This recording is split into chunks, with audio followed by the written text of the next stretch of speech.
Welcome to The Definitive Wrap, where we report the truth about American exceptionalism. We love our flag, we love our country, and we believe in America.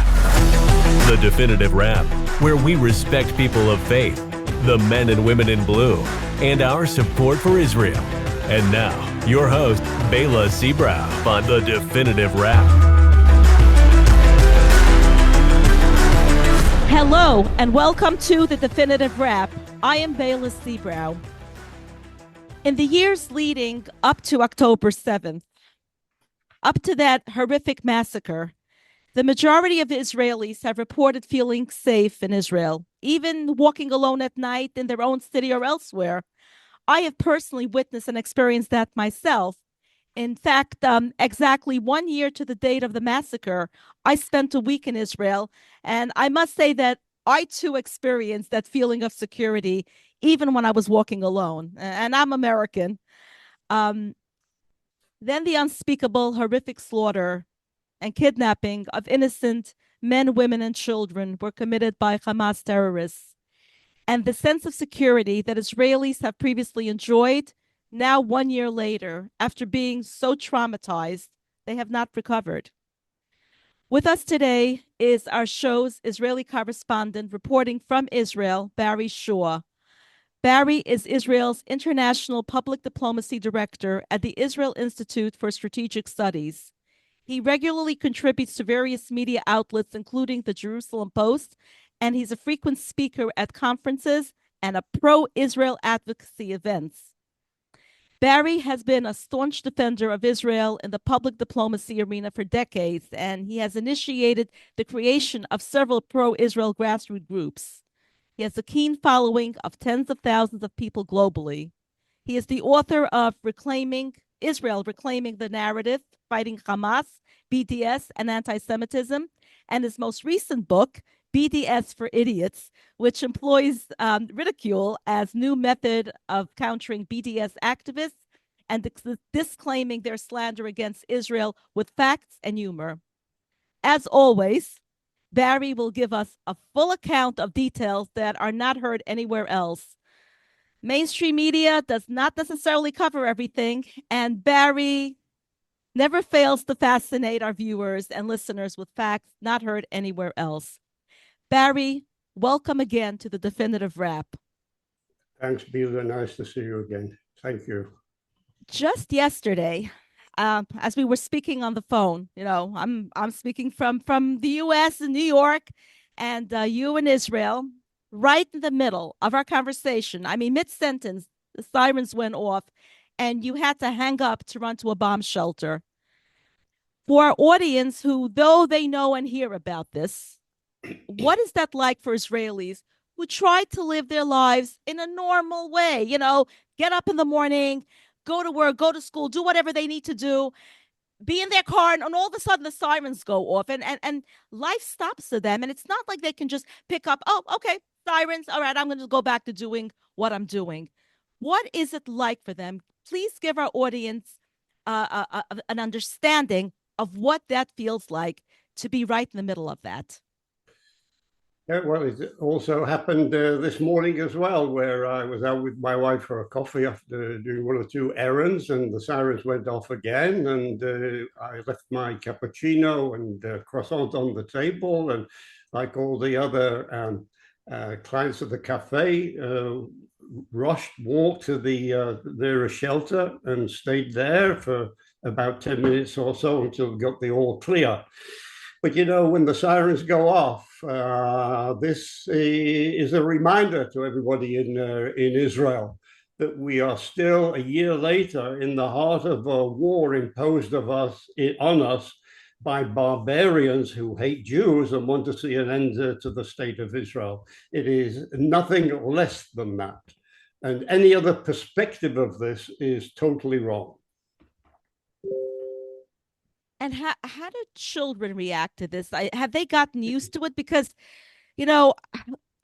what I know from other atrocities, and even speaking to Israelis on a regular basis, when people go through trauma, they need to normalize it. It becomes their new normal. Yes, I have to tell you that even the kids that I saw going into the center, into the shelters, were doing it almost like a routine. They wanted to get there, but at the same time, they're not screaming or hysterical or whatever. Sure, This has become it a must part be of scary for life them. over here in Israel. There are enemies who are sending ballistic missiles and drones and Right. whatever at us, and we need to get out of the way. When they're not doing that, they're coming at us in other forms. We had a thing this morning on the 4 road in which some Palestinian Arab was standing on the side of a highway near the Gan Yavne junction, if people who know Israel, and Yes. he was firing on drivers going past. He killed a policeman who tried to tackle him before another Israeli who was armed. Oh my gosh. But 1 dead and 4 injured. And this is sort of routine. So, hey, It's routine. it's not This a is matter routine. of ballistic missiles. This is the normal. Israel is used to suicide bombers, car bombers, shooters, knifers, ever Palestinians. And basically, these are people who were brought up from childhood. This is the other side of the camp. The other side of the argument, you want to put it that, who, instead of being educated to have a prosperous, peaceful life and maybe cooperate with the state of Israel so they can have a more advanced living standard, are actually being indoctrinated by their leaders, whether it's Hamas in Gaza or the Palestinian Authority in Ramallah, on United Nations schools, where they are indoctrinated. In other words, their geography lessons and the lessons in Arabic as once of an education of which the state of Israel doesn't exist. Kids are raised, Palestinian kids are raised to the understanding that in fact Palestine is from the river from the sea that you hear on your campuses. Yes. You know, seems to be not a shock anymore. But this, as that's become the new normal in the U.S.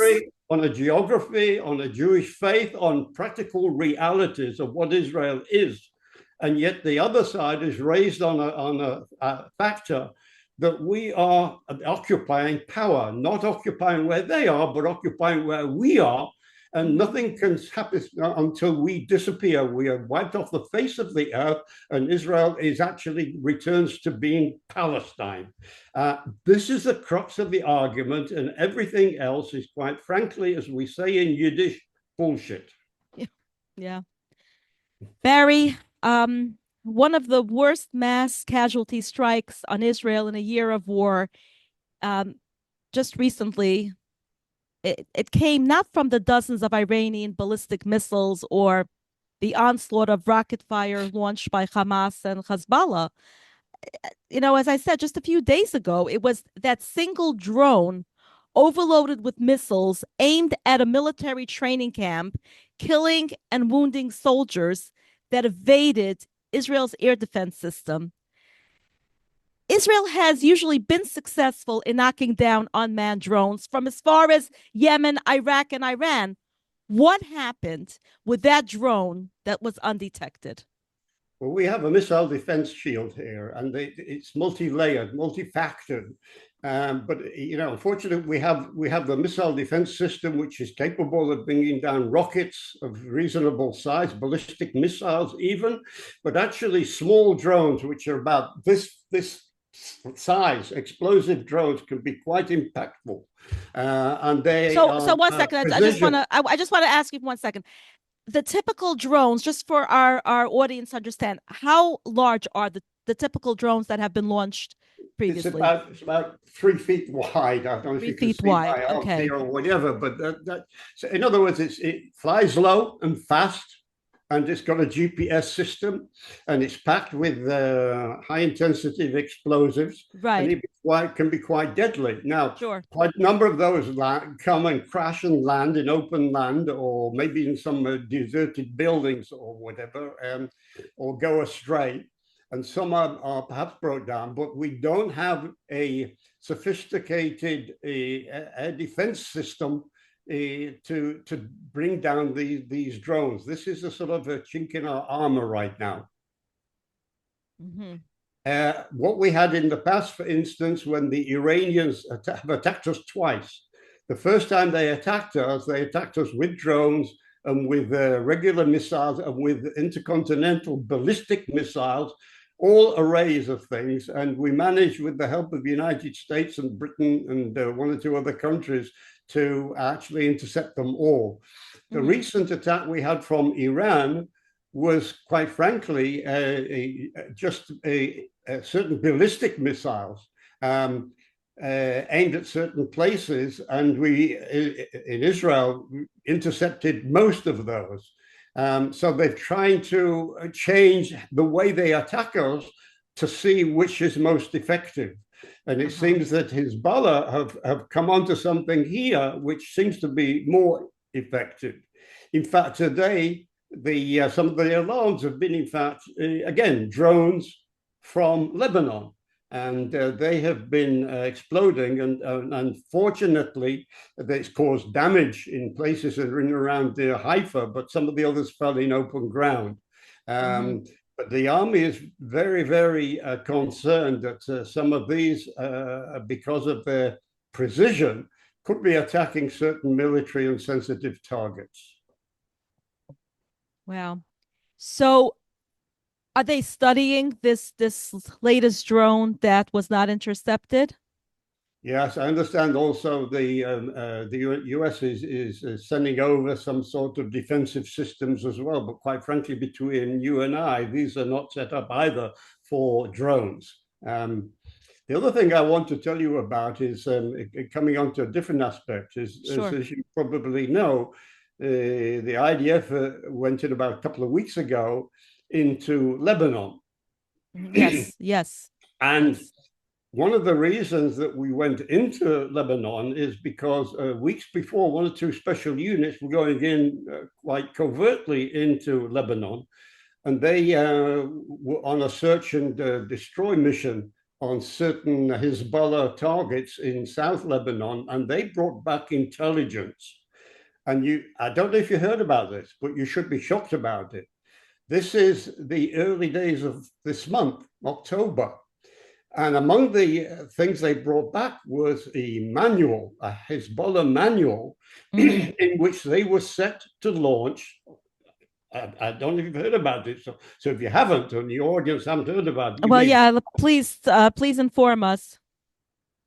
Hezbollah were about to launch a mass invasion of Israel with thousands of highly trained Radwan soldiers of the Hezbollah army into Israel, which they call in the Arabic, the English translation was the conquest of the Galilee. That was the name of their program. And it was timed, guess when, for the 7th of October, 1 year after the Hamas invasion. Yes. They called the Al-Aqsa flood. Wow.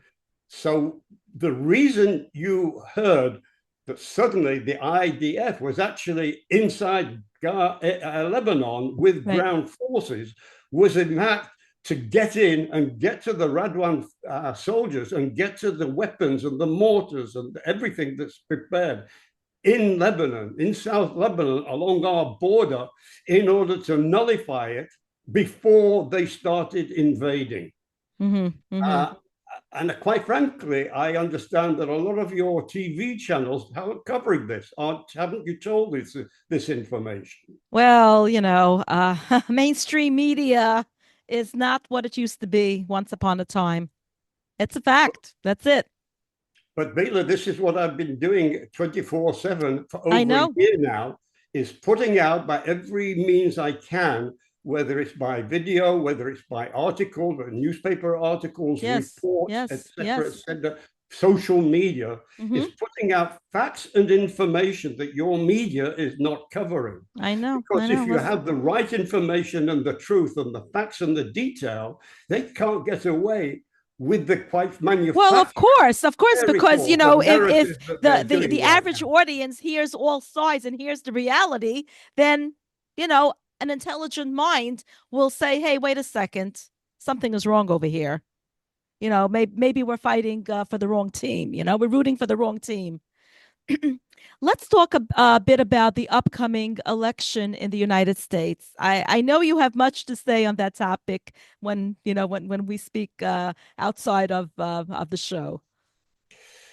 I've been involved in this for a month or two right now, and again, simply by looking at the facts and the detail, looking at what politicians say, but really how they're organizing and how they're setting themselves up, I would assess from an Israeli perspective which of the candidates in your US election is going to be good for Israel or bad for Israel. And quite frankly, my preface is simply on this. I hope the president, whoever you choose, and whichever representatives of your states are going to be good for America as well.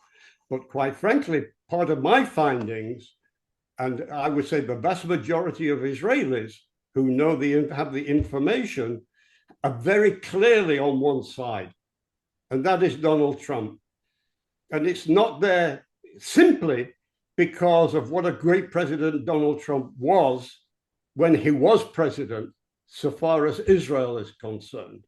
No president in the United States did anything as effectively and as positively for the state of Israel since Harry Truman than President Donald Trump. However, if we had seen a Democrat candidate who would be affirmatively standing with Israel against our enemies, then fine, vote Democrat. Yeah. But what we see over here is in fact a Democrat candidate for president who is, quite frankly, virulently anti-Israel, and I don't want to say it, I don't give gossip, because anything I do, I can back up with information and facts. I know. And information. Yes. In fact, a friend of mine who was on a talking engagement in the United States quite recently was Ambassador Michael Oren, and he's an even-handed guy.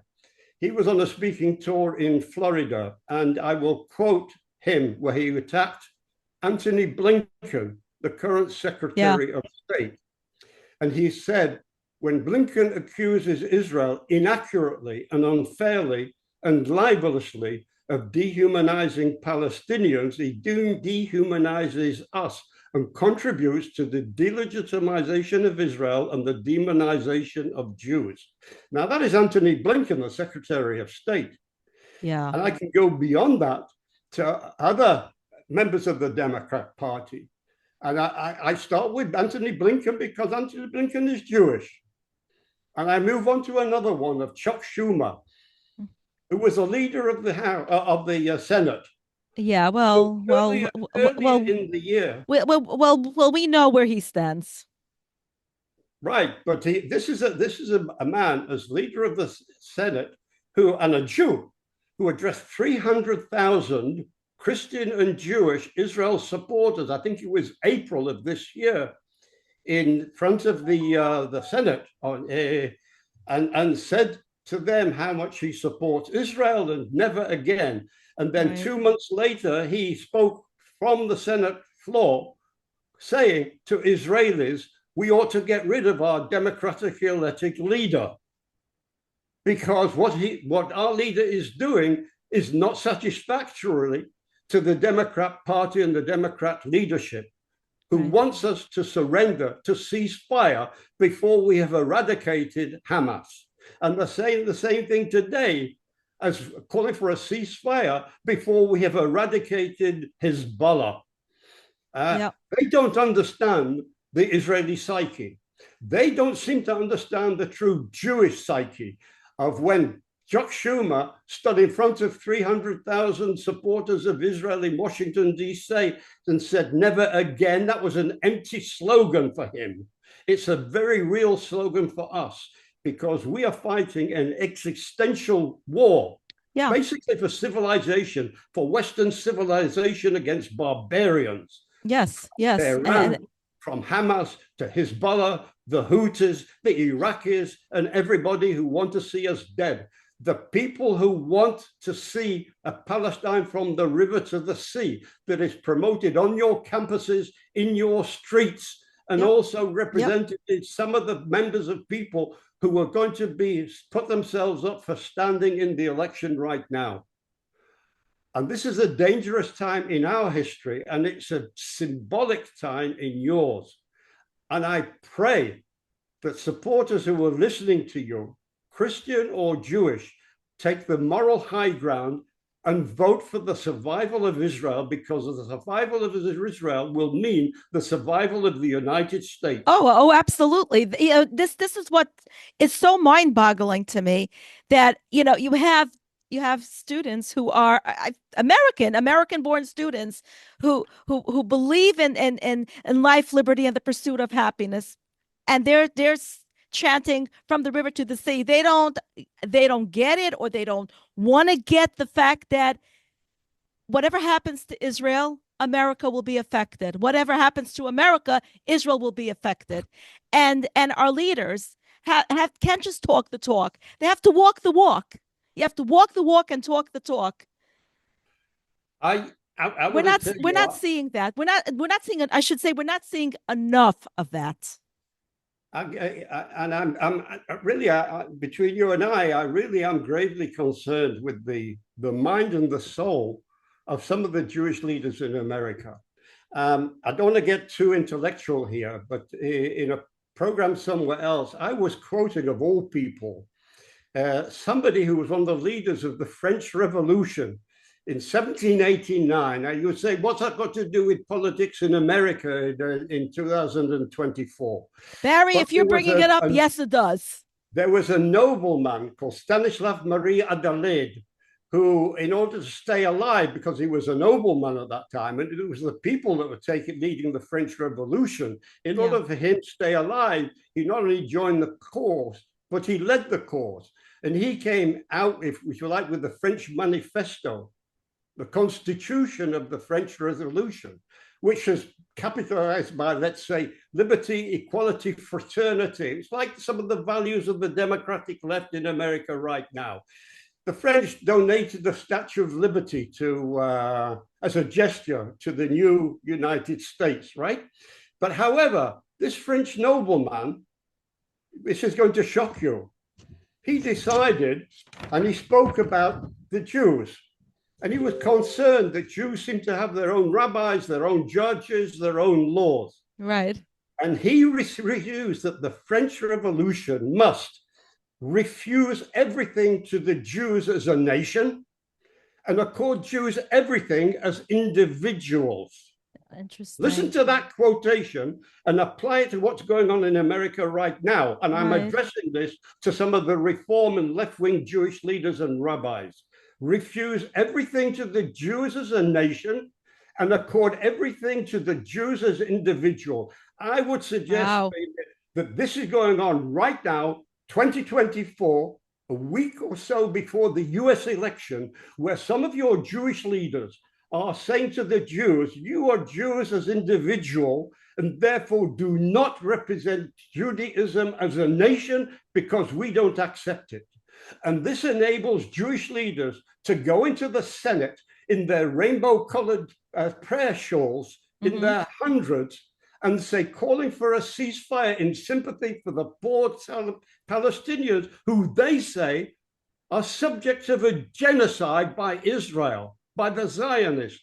No, they are not subjects of a genocide by Israel. They are subject to any sort of form of bad things by their own leaders that they selected. That was Hamas, not by us. We have never gone into Gaza, just as we are not in Lebanon, in order to do suicide, genocidal attacks against poor Palestinians in Gaza or people in Lebanon. We are there to target the enemy who want to destroy us. And to restore peace to Israel. Poison the hearts and minds of the people in Gaza and the people in Lebanon, just like the Nazis poisoned the hearts and minds of the people in Germany. But we have never given, and I give out the details of how we target. Go to COGAT, C-O-G-A-T, and you will find a daily report of what Israel delivers in humanitarian aid into Gaza daily for the last year, you will find we're not starving the Gazans into a genocide of starvation, as Kamala Harris says. Despite Barry, Gazans. despite what mainstream media is telling us. So Kamala Harris is taking up this false call, followed by some of the leaders on the left, including so-called religious leaders. And I would say these are Jewish leaders who are leading their flock, their people, off the ranch of what I would call traditional spiritual Judaism into some dark and dangerous places. Yeah. And when they go into the Senate, in order to pray, if you like, for the Palestinians and for Hamas virtually, this reminds me of what happened, and I warned against it 20 or so years ago, where we were in another war with Hamas in Gaza, and young people belonging to the British equivalent of J Street, an organization called Yachad, gathered in Parliament Square and, believe it or not, had a Kaddish. That's a Jewish prayer of mourning for the dead, not for the Jews of Israel, but for the Palestinians and the Hamas members in Gaza. Oh, this is going on today in your country by some of your leading Jews. Shame on them. It's very painful. It's very painful to hear this. It's very painful, but I'm saying it as a wake-up call. Because quite frankly, Israel is fighting an existential war on 6 fronts right now, 7 basically, if you want to talk about public opinion in America, led by the Democrats and led by, for instance, some of the Jewish members over there who are on the Hamas side of the argument. No, we're not. We're really for a ceasefire. We really want the hostages released. You think we don't want the hostages released? But quite frankly, we're living through a World War II situation over here. And quite frankly, we have a leader who is our version of Winston Churchill. And when we have Biden and Harris saying, no, you must stop, you must agree a ceasefire, that is like telling the Allies as they marched across France to defeat Nazi Germany, stop now, have a ceasefire, right? In other words, we'll never be able to save the Jews in Auschwitz and the other places. Can you imagine if Winston Churchill would have stopped at Germany's border? That's right. That's because right. The President of the United States says we cannot tolerate this anymore. This is exactly what's going on now in 2024. Wake up, America. Wake up, Jews of America. Find your real soul, for heaven's sake. Wow. That's a very powerful message. And I sincerely hope that people will internalize your words. They don't realize, and a lot of it has to do with what we spoke about earlier, that they're getting what the average American citizen is just hearing one side, is hearing a biased version of what's really going on, and you know, with a blanket, a wool blanketed a schma to put over their faces. I wanted to talk in a calmer way, basically, to you also about what we're facing right now as we're sitting. The Israeli security cabinet are making final decisions on how we're going to respond to the second ballistic missile attack from Iran. And we are being warned by Biden-Harris, that we can't attack their oil refineries because that might put up the price of oil. We can't attack their nuclear facility. Right, so they're telling us what we can and cannot do. Yeah, I know. They're being censored. Don't do this and don't do that. So what exactly? But yet they're being told. Israel is still being told. You know, Israel has a right to defend itself. But yet, with enough censorship, that how can they possibly defend themselves? Right, but it's also. They're treating us like a banana republic, basically. You know, do this and do that. And quite frankly, I can tell you there are 8-9 million Americans who said, we're going to be dictated to by a future Kamala Harris. I have a grandson in Gaza right now. Oh.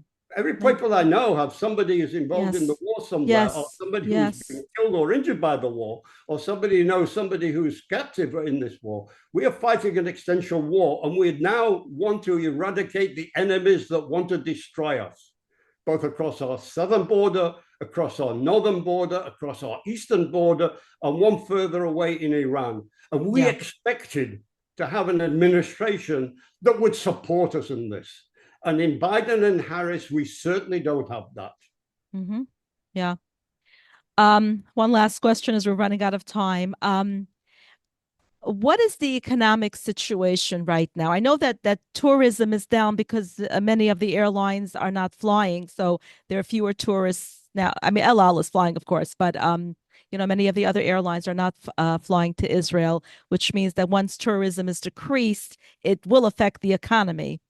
But other than that, are you seeing it in other ways as well?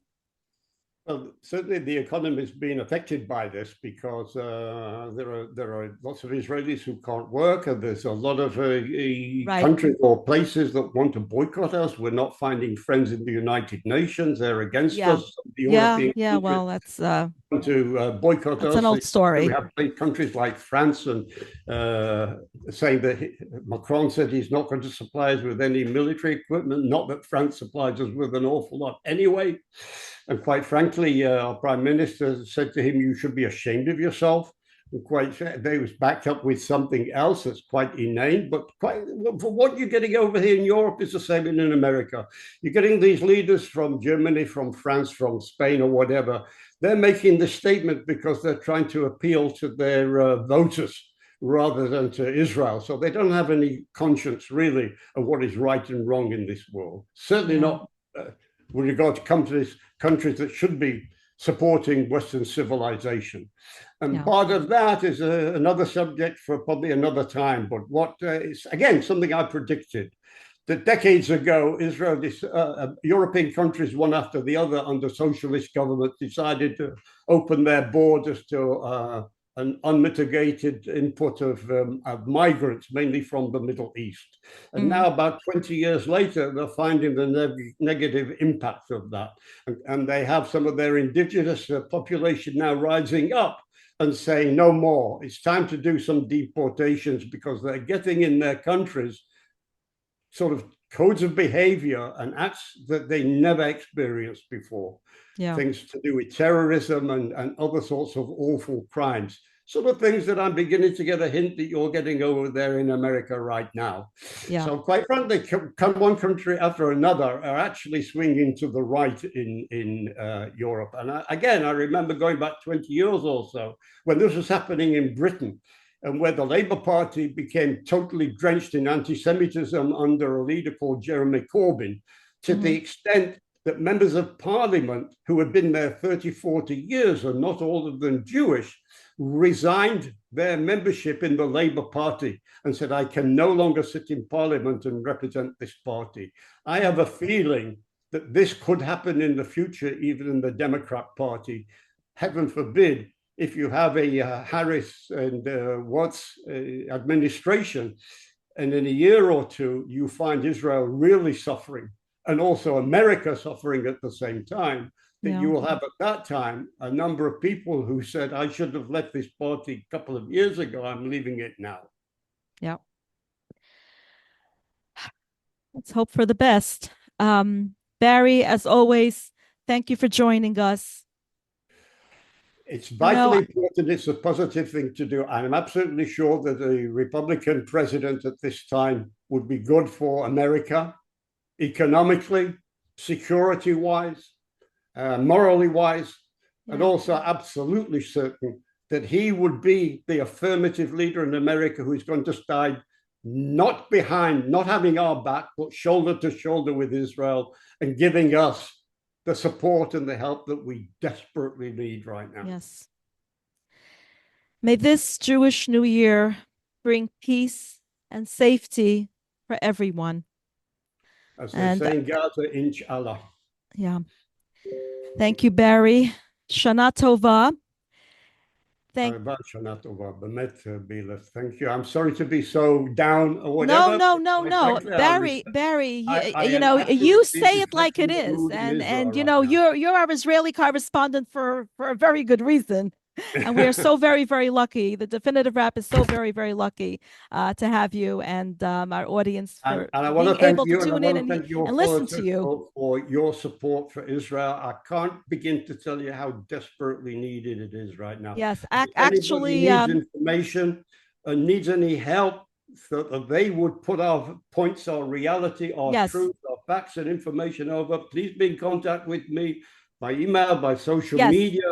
The yes. View from How Israel, can Barry people get in Shaw. touch with you? Okay, very good. Thank you. God Of bless you. course. How can they? Please, if you can give us, you know, your email address. theviewfromisrael@gmail.com or on Facebook, Twitter, LinkedIn, Okay. Telegram, Barry Shaw, The View from Israel. Copy some of the things I put up there. Ask me any questions. If there's something you need the answer of, ask me. I'll be more than happy to help you with Oh, absolutely. We know that. Thank you. Yes, yes. And actually, you know, I know that Americans are doing, you know, American Jews are doing what they can to, you know, help support Israel financially. I personally am running a fundraiser on October 27th, which is the Hebrew yard site of the October 7th massacre, Kedoshim. So I'm running a fundraiser for Zaka. You know, we hope That that is a we miraculous hope that we'll be able idea. to raise enough money to assist them in their work. And But I want to encourage as many people as you can also to support you in that, because I want to do it from my end. Zaka did the most holy work over here in the most horrendous conditions from October the 7th. They were the ones that had to go sifting through the burnt out buildings and the ruins, taking Yeah. away the bodies, respectfully taking them for forensic. The things they saw and witnessed there would break anybody. But the Zaka are an amazing organization. yes, They're part of the heroes. yes, The part of the heroes from October the 7th were like Zaka. And it was also, I have to say it, leading on a lighter note, the new generation. The generation that got slaughtered at the Nova Dance Festival, but also the young people who were getting the messages that the whole hell was let loose, and they left their homes individually, took out their uniforms and whatever weapons they had, yes. because they were in the army, And they, yeah, without any instruction from their officers, drove exactly. south to see what they could Yeah. do. There were Only Americans, their by the friends way. on way. There were Americans Went that to did the that battle too. against terrorists, not as an organized unit in the IDF. Mhm. The IDF didn't get into action for 10 hours.